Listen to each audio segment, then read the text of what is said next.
I first said we need to ask, what is the evidence for atheism? And here Dr. Slezak says that the only evidence against God's existence is the absence of evidence for God's existence. Now, this admission is highly significant because it means that he tacitly agrees that all of the traditional arguments for atheism, like the problem of evil or the incoherence of the concept of God, all of these arguments fail.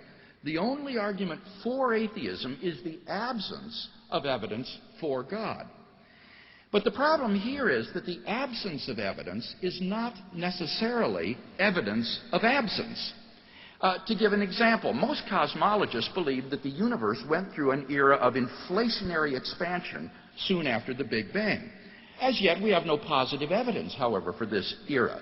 But does that mean, therefore, that such an era did not exist? Well, obviously not. Or to give a more mundane example, we have no evidence that there is gold on the planet Pluto. But does that mean, therefore, that there is no gold on Pluto? Well, clearly not.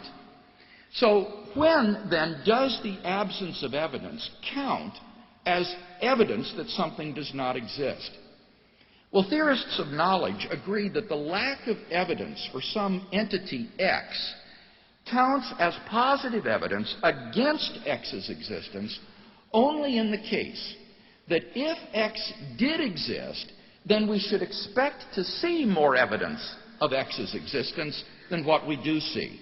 For example, the absence of evidence of a planet between Venus and the Earth is a pretty good reason to think that such a planet does not exist. Because if it did exist, we should have all kinds of evidence for it. Now, apply that then in the case of God. The absence of evidence for God's existence counts as evidence against God's existence only in the case that if God did exist, then we should see more evidence of his existence than what we do, in fact, see. In practical terms, what that means is this. If God exists, should we expect to see more evidence of his being than the origin of the universe out of nothing, the exquisite fine-tuning of the universe for intelligent life, the apprehension of a realm of moral and aesthetic values, the radical claims and resurrection of Jesus of Nazareth from the dead, and the immediate experience of personal fellowship with God? Well, I think the answer is obviously not.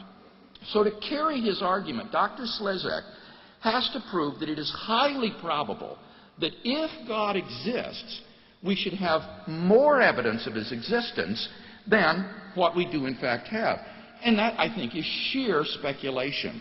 And thus, in the case of God, I do not think that the absence of evidence is at all a positive argument against the existence of God, and yet that's all he's had to offer you tonight on behalf of atheism.